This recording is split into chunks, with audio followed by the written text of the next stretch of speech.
Hace unos meses un ingeniero contó una historia bastante inquietante. Estaba intentando arreglar un problema en producción, pidió ayuda a una inteligencia artificial para depurar un error. La inteligencia artificial le dio una explicación que sonaba convincente y le dio un comando a ejecutar. Él, sin indagar demasiado, ejecutó exactamente el comando que la herramienta le sugirió y el servidor dejó de responder. Desesperado, confrontó a la IA como si se tratara de un ser humano. «¡Hey, me rompiste todo!», dijo el muchacho. Pero la IA, completamente ajena al desastre que acababa de contribuir a crear, fingiendo demencia, le dice: «Tenés razón, ese comando era muy destructivo para tirarlo en producción. Probemos otra idea». Lo interesante acá no fue el error, porque los errores en sistemas suceden todo el tiempo, sino la pregunta incómoda que vino después. Si una IA participa en una decisión técnica que termina siendo pelota a un ambiente productivo, ¿de quién es la culpa? ¿Es del ingeniero por haber ejecutado el comando que le dio la IA o es de la empresa proveedora de este modelo de IA que le dio un comando con absoluta confianza a pesar de que era un disparate? ¿O es del jefe del ingeniero que viene insistiendo con empezar a integrar la IA sin pensar demasiado en los riesgos? Bueno, la vasta mayoría de ustedes que me están escuchando en este momento seguramente estén pensando: «Alexia, la culpa fue del ingeniero, que fue quien está tirando cosas con IA sin prestar demasiada atención y en última instancia fue quien apretó la tecla Enter». Y coincido con ustedes, pero no tanto. Porque en realidad esto es una falla sistémica que va mucho más allá.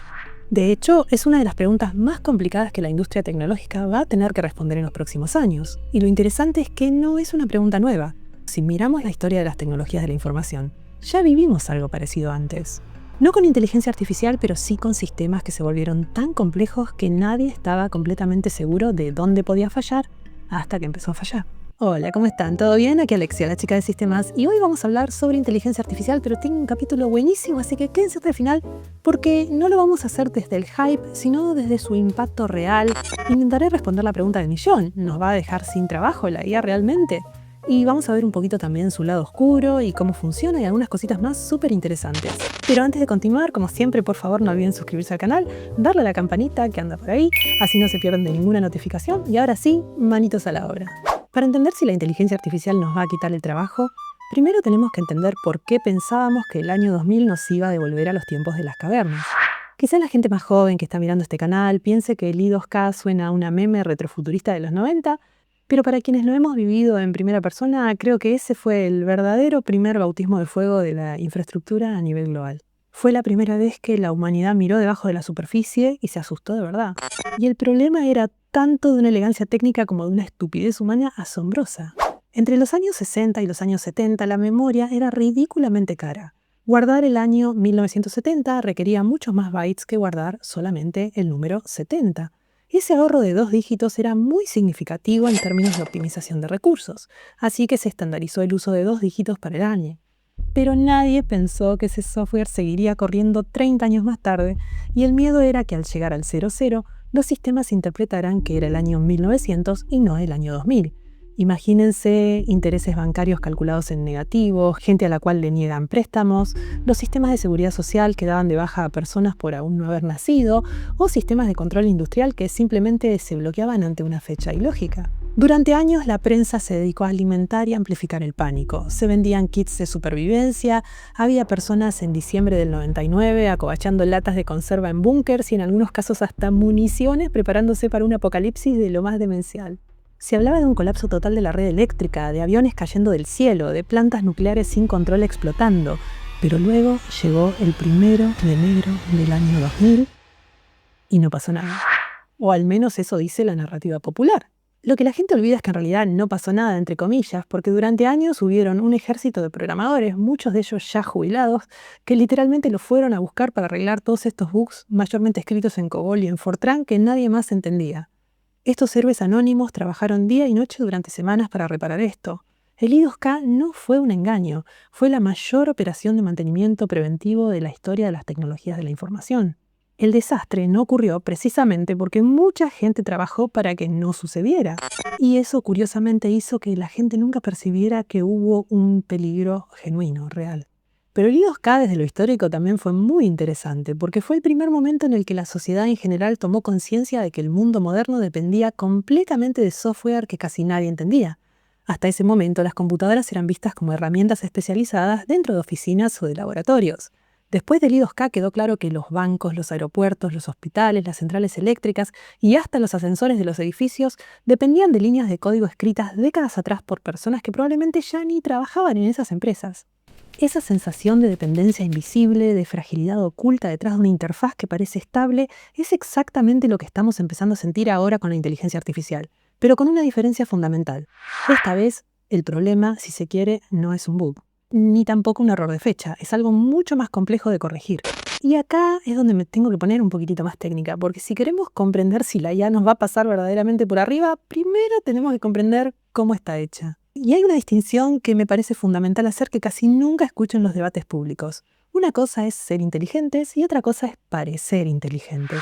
Mucha gente cree que la IA piensa o que tiene algún grado de comprensión acerca del mundo que la rodea y sobre las consecuencias de sus acciones, ¿no es cierto? Y esa percepción es comprensible porque los modelos modernos producen respuestas que se sienten coherentes, convincentes. Pero ustedes y yo sabemos que detrás de esa fachada no hay tal cosa como comprensión. La IA, en esencia, es estadística con turbo, por ponerlo de alguna manera. Es un sistema de autocompletado gigante que fue entrenado con millones de líneas de texto y código. Cuando tiramos un prompt para que nos genere una función en Python o un script en Bash, la IA no sabe lo que está haciendo. Está intentando predecir qué palabra o qué símbolo viene después basándose en probabilidades matemáticas. Y aunque esto puede producir resultados sorprendentemente buenos, también introduce un problema muy específico, que es la ilusión de comprensión. El modelo no sabe que el comando que te acaba de dar te va a hacer pelota al servidor. No sabe que ese ambiente es de producción y no de testing. Es decir, no tiene una representación interna de consecuencias. Solo tiene una distribución de probabilidades sobre qué tokens son más probables dado el contexto que le diste. Y eso, queridos amigos y amigas, es la diferencia entre la vida y la muerte cuando se trata de entornos productivos o sistemas críticos. Pero hay más, porque la IA no aprende de sus errores en tiempo real. Es decir, no es autoadaptativa como nosotros los seres humanos. No sabe ubicarse en contexto por sus propios medios y tampoco recuerda. Si mi jefe viene y me dice, Alexia, no tires ese comando en producción porque el año pasado unos compañeros lo tiraron y hicieron pelota al clúster, yo retengo esa información, la asimilo.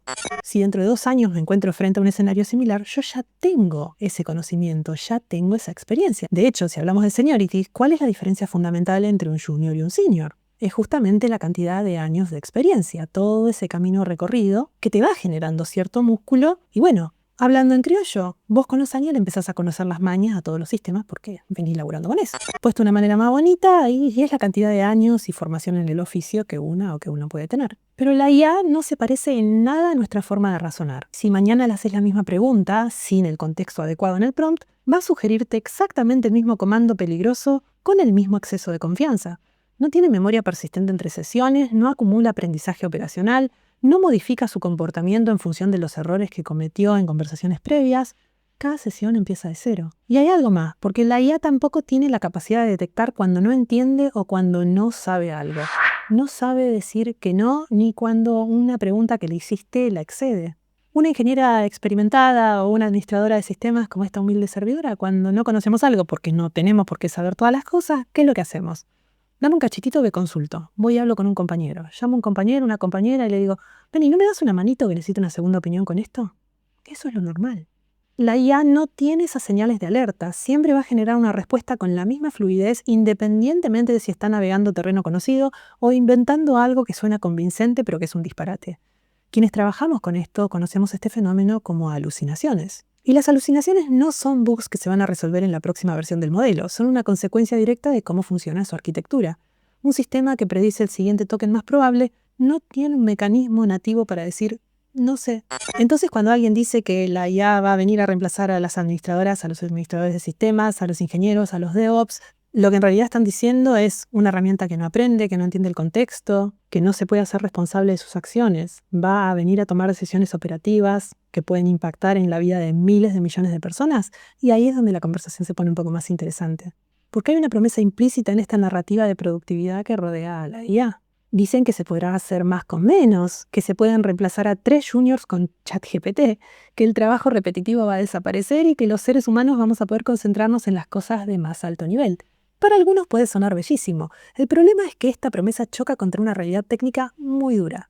La IA en la práctica es muy pobre para automatizar procesos que requieren contexto, juicio y responsabilidad, que es exactamente lo mismo que requieren todos los procesos en producción. Pensemos por un instante qué es lo que realmente significa automatizar una cosa. Si ustedes me preguntan a mí, que DevOps es lo que más me gusta hacer, yo te diría que es un proceso que se define, se implementa, se testea y luego corre sin ningún tipo de intervención hasta los tiempos de los tiempos. Un cron job que corre todos los días a las 3 de la mañana para hacer un backup, eso es automatización.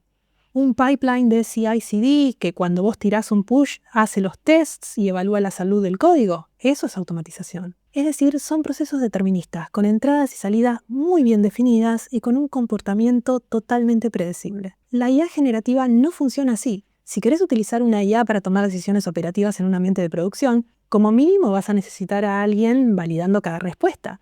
Vas a necesitar revisar el código generado por la IA antes de ejecutarlo. Necesitas entender el contexto que le diste al modelo, verificar que la respuesta tenga sentido en ese contexto, y luego vas a tener que ser vos quien tome la decisión final. Eso no es automatización, eso es asistencia, es supervisión, es otra cosa. Y acá aparece otra paradoja interesante, porque las empresas están hoy contratando menos juniors porque supuestamente la IA puede hacer el trabajo de 3 juniors tranquilamente. Pero al mismo tiempo tiene que haber un ser humano revisando todo lo que la IA está escupiendo. Alguien tiene que tener el criterio para saber cuando una IA se está equivocando, cuando está produciendo código peligroso. Alguien tiene que entender ese código. ¿Y quién puede tener ese criterio? Bueno, las y los seniors podemos tenerlo, ¿no es cierto? Que nos hemos pasado una vida entera renegando, casi digo ¡Corten! que nos hemos pasado una vida entera renegando con máquinas, que hemos estado noches enteras resolviendo problemas de buteo, y que todo eso ha sido un montón de experiencia que hemos ido acumulando y hoy tenemos un gran músculo para resolver todo ese tipo de cuestiones. Ahora bien, ¿de dónde salen los seniors? Y salen de los juniors, porque todo ese aprendizaje incremental que les acabo de contar, en algún momento determinado no lo teníamos. Yo cuando en el 99 vos me decías que le tiro un kill a un determinado pip, no sabía de lo que me estabas hablando. Honestamente, ha pasado mucha agua bajo el puente, chicos. Entonces, si le delegamos todo ese trabajo base a la IA, estamos rompiendo la cadena. Dentro de 10 años podríamos tener una industria llena de herramientas automáticas con muy pocas personas capaces de entender realmente cómo funcionan. Y esa deuda técnica aplicada al conocimiento humano es exactamente el mismo tipo de deuda que el I2K nos terminó cobrando. Y ahí viene un poquito esta analogía que estoy haciendo en este video. Pero antes de continuar con los detalles técnicos, tenemos que hacer una pausa y reflexionar 2 segundos acerca de algo que está sucediendo en el mundo de las tecnologías de la información. Hay un montón de gente que está siendo despedida en nuestra industria.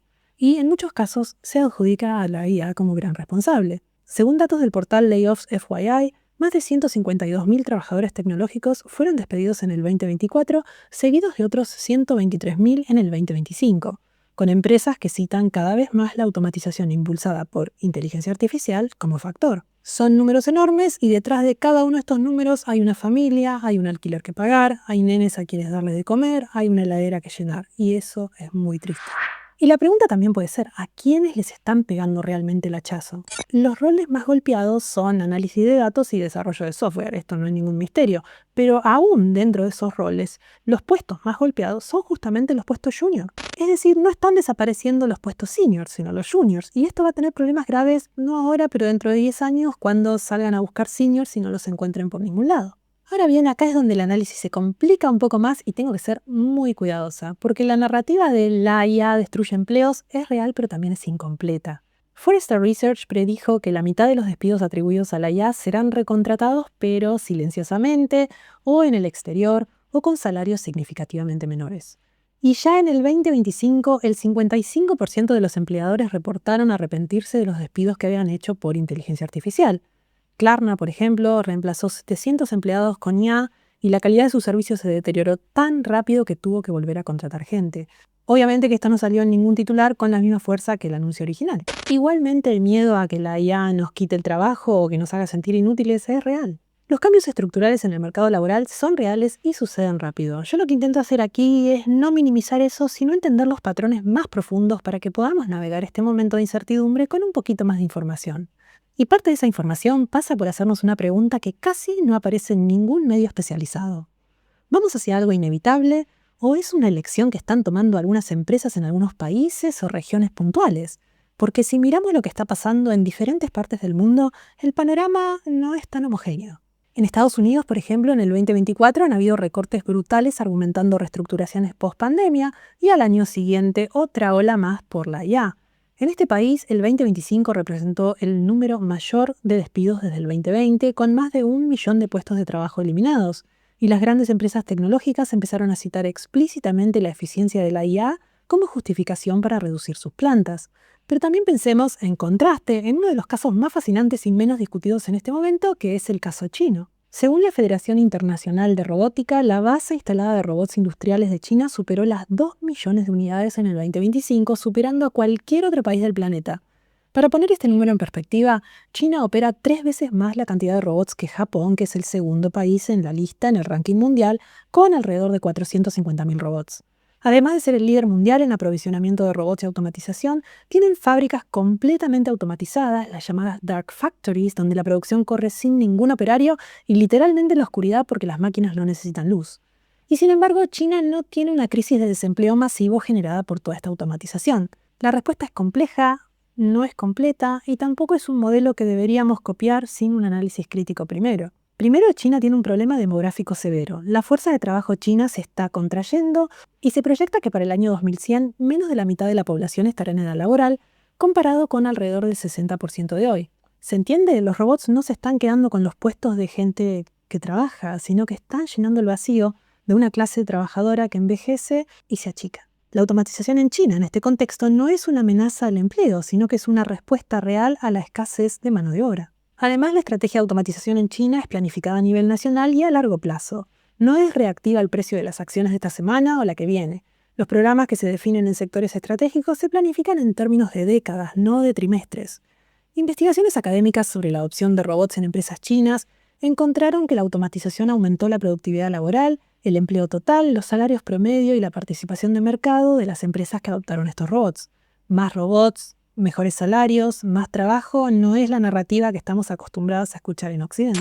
Y con esto no quiero decir que China es perfecta, porque tiene problemas graves, no es mágica. Pero el punto central sigue siendo válido. La automatización masiva no produce desempleo masivo. Lo que produce desempleo masivo son las decisiones políticas, sociales y económicas que se toman alrededor de estas tecnologías. Pero la tecnología no es ni mala ni buena, es tecnología. Con esto quiero decir que la diferencia entre los países que más despiden gente o que menos despiden gente no es tecnológica, ya que la tecnología es similar. La diferencia es de cultura empresarial, de incentivos financieros, de regulación y de qué tipo de responsabilidad social se le exige a las empresas cuando toman decisiones que afectan a miles de personas. Empresas como Microsoft anunciaban inversiones de millones de dólares en IA y en el mismo comunicado informaban acerca de recortes de miles de puestos de trabajo. Esa simultaneidad no es casualidad. Pero ahora sí volvamos un poquito a lo más técnico porque hay algo que quería hablar casi desde el inicio de esta charla que tiene que ver con la parte más crítica que vamos a estar enfrentando y me estoy refiriendo a la responsabilidad sistémica. Existe una frase bastante famosa que apareció en manuales de ingeniería de IBM en los años 70 que decía algo así como: una computadora nunca puede ser considerada responsable de una decisión. Por lo tanto, una computadora nunca debería tomar una decisión de gestión. Y es una frase premonitoria que parece escrita para nuestros tiempos, porque incluso en aquella época donde las computadoras ocupaban toda una sala y tenían menos poder de cómputo que un teléfono nuestro de hoy, los ingenieros ya habían entendido algo fundamental. Una computadora puede procesar información, pero no puede asumir responsabilidad alguna. Y hoy este principio parece estar siendo erosionado de a poquito por esta presión de que con la IA se puede hacer más con menos. Imaginemos un escenario concreto. Una empresa de tecnología que decide implementar un agente de IA para gestionar ciertos aspectos de su infraestructura. El agente tiene acceso a logs, puede ejecutar ciertos comandos, puede escalar o reducir recursos en función de métricas, y todo funciona más o menos bien durante un par de semanas. Hasta que un día, en respuesta a un patrón de tráfico que el modelo interpreta de una manera que sus creadores no anticiparon, el agente ejecuta una secuencia de acciones que termina en una caída repentina del servicio que afecta a miles de usuarios. ¿De quién es la responsabilidad? ¿Es del empleado que implementó el agente y lo dejó correr sin suficiente supervisión? ¿O de la empresa que presionó para reducir la intervención humana en estos procesos? ¿O del proveedor del modelo que nunca garantizó que el sistema se comportaría correctamente en ese escenario específico? O de nadie quizás, porque técnicamente fue el sistema el que tomó la decisión. Este último escenario, el no es culpa de nadie, es el más peligroso de todos y es más común de lo que parece. Los contratos de servicio de los grandes proveedores de IA son muy cuidadosos en este aspecto. Si leemos la letra chica vamos a encontrar que la responsabilidad por el uso de la herramienta recae sobre el usuario. El modelo es una herramienta. Si con esa herramienta haces algo que sale mal, el problema es tuyo. Pero ese deslinde de responsabilidad de yo fabriqué la herramienta, lo que hagas vos con la herramienta es cosa tuya, es un poco más complejo cuando se trata de una herramienta que está tomando decisiones autónomas sobre sistemas críticos en ambientes productivos. Están tomando decisiones operativas o manipulando datos sensibles de usuarios, etc. Y esto se vuelve todavía más complicado cuando hablamos de organizaciones donde la cadena de decisión no es clara. Un equipo de desarrollo decide usar una herramienta de IA para acelerar el trabajo, un desarrollador usa la herramienta para generar código que tiene una vulnerabilidad de seguridad, esa vulnerabilidad no se detecta en la revisión, el sistema entra en producción, un mal actor lo abusa y ahora hay un breach de datos. ¿Quién es el responsable? ¿El desarrollador? ¿El equipo de revisión? ¿El área de seguridad? ¿La empresa proveedora? Todos sin ninguno al mismo tiempo. Ahí entran todos a pasarse la pelota para ver quién puede salvar su kiosquito y ese es uno de los grandes problemas que nuestra industria tiene que resolver. Porque no es un problema técnico, es un problema sistémico, organizacional, legal, ético y que todavía no tiene respuestas claras. La IA, al igual que el I2K en su momento, aparece como una fuerza misteriosa infiltrándose en todos los rincones de la sociedad al mismo tiempo. Y como suele pasar con cada nueva tecnología, la reacción colectiva va desde un entusiasmo casi religioso de quienes creen que estamos ante una nueva era dorada, hasta el miedo profundo de quienes creen que estamos construyendo las herramientas que eventualmente nos van a reemplazar. Pero esta no es la primera vez que sucede. Durante la Revolución Industrial, los luditas destruían máquinas textiles porque creían que esas máquinas les iban a quitar el trabajo para siempre. Y ahora que podemos analizar estos 250 y pico de años desde la Revolución Industrial hasta nuestra era, podemos afirmar con total seguridad que los luditas, aunque reaccionarios, no estaban tan equivocados. La automatización realmente cambió la estructura de trabajo. Muchas profesiones desaparecieron y muchas comunidades tuvieron que reinventarse. Sin embargo, el trabajo no desapareció, se transformó. Aparecieron nuevas industrias y nuevos problemas que requirieron nuevas soluciones. La calculadora no eliminó a los contadores, los procesadores de texto no eliminaron a los escritores, y la nube o los containers y la mar en coche no eliminaron a las administradoras o administradores de sistemas. Hemos simplemente tenido que ir reinventando, repensando nuestro oficio, aprendiendo cosas nuevas, pero esto lo hemos hecho siempre. Lo que sí ocurrió en cada uno de estos ciclos es que las personas que se resistieron al cambio quedaron atrás, y las que entendieron la nueva herramienta y supieron integrarla en su trabajo se volvieron más valiosas. No porque la herramienta hiciera el trabajo por ellos, sino porque ellos sabían cómo utilizar la herramienta sin permitir que la herramienta los domine. Hoy en cualquier empresa podemos observar que sus repositorios internos están explotados de código generado con IA, pero la velocidad de producción de código con IA es inversamente proporcional a la calidad de ese código. A mayor velocidad, código más berreta. Y acá aparece otro de los problemas, porque hoy con una IA puede tirar 1000 líneas de código en un par de minutos, pero la cantidad de personas y el tiempo que les demanda a esas personas auditar todo ese código, revisarlo, que no tenga bugs ni nada, sigue siendo la misma. Ahí tenés el nuevo cuello de botella. Y lo que es más preocupante es la comprensión de ese código por parte del equipo que lo escribió, porque muchas veces es superficial. Dentro de 10 o 15 años, este efecto IA podría convertirse tranquilamente en lo que fue el I2K. Miles de sistemas críticos corriendo código que nadie sabe exactamente cómo funciona, generado por modelos que ya ni siquiera existen o entrenados con datasets que nadie puede auditar o comprende completamente. Si se sostiene esta tendencia, nuevamente vamos a ser las y los bomberos que salimos corriendo a apagar incendios que nosotros mismos hemos generado por intentar automatizar y optimizar, entre comillas, demasiado rápido. Y además de todo esto hay algo que normalmente no se toca en los titulares, al menos no de esta manera. Y es que la inteligencia artificial no existe en el éter, chicos. La inteligencia artificial demanda energía, demanda data centers, demanda miles de fierros que necesitan ingenieros, necesitan administradores de sistema para mantener esos Linux donde están corriendo. Es decir, en muchos casos no nos quita el trabajo a quienes estamos en operaciones, sino que lo multiplica. Entonces, ¿es la IA el nuevo I2K? Y más o menos.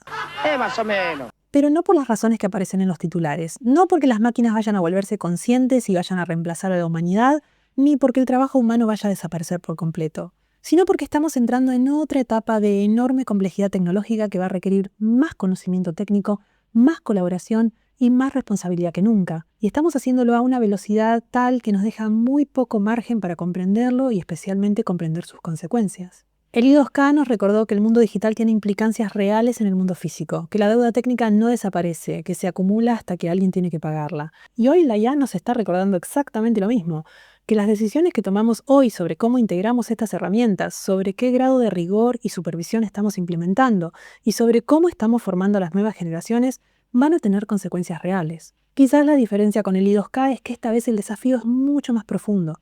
Cómo integrar las herramientas extremadamente poderosas sin perder el conocimiento humano que nos permitió construir todo esto en un primer lugar. Cómo definir responsabilidades, cómo mantener viva la cultura de entender lo que los sistemas están haciendo, en una época en que cada vez más cosas parecen estar hechas por sistemas que nadie comprende del todo. Mi consejo es: no le tengan miedo a la IA, ni tampoco no la utilicen. Utilícenla, apréndanla, pero ténganle miedo al código generado por la IA. Ténganle miedo a no estar auditando lo que la IA está produciendo. Ténganle miedo a perder criterio propio cuando están utilizando una inteligencia artificial. No dejen de ser ustedes, utilícenla como asistente. Pero quédense tranquilos que cuando las cosas se rompan, y las cosas en sistemas siempre se rompen, el mundo no va a salir a buscar a la inteligencia artificial. Va a salir corriendo a las personas que todavía saben leer un log, que todavía saben cómo funcionan los sistemas desde adentro, que son capaces de realizar un diagnóstico, que ante una señal de alerta o de peligro saben decir: no sé, espérame que lo consulto, voy y busco un compañero para tener una segunda opinión. Las llaves del castillo se las van a dar justamente a la gente que es capaz de hacerse cargo de un problema y resolverlo. Y cuando eso suceda, muy probablemente muchos de ustedes y yo vamos a estar ahí. Muchas gracias por haber llegado hasta acá, espero que les haya gustado este nuevo video y por favor no olviden suscribirse al canal si aún no lo han hecho, pero también quería que ustedes me vayan contando cómo integraron la IA, si tienen miedo al tema de los despidos, si no, si la utilizan, si les resuelve cosas. Vayan contándome todas sus impresiones en los comentarios que yo iré leyendo y charlando con ustedes durante el transcurso de la semana. Yo por mi parte me despido, pero nos vemos en poquitos días más con nuevo contenido y bueno, gente, les mando un abrazo enorme y los quiero mucho. Adiós. Hay preguntas que los bots no pueden responder porque requieren razonamiento. Hola, ¿cómo estás? Hola Alexia, ¿todo bien? Gracias.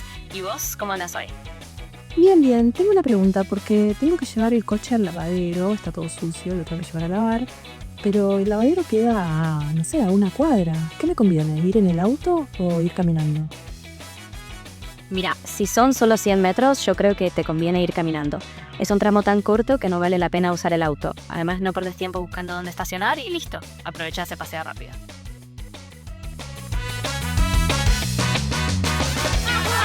Más o menos. Más o menos.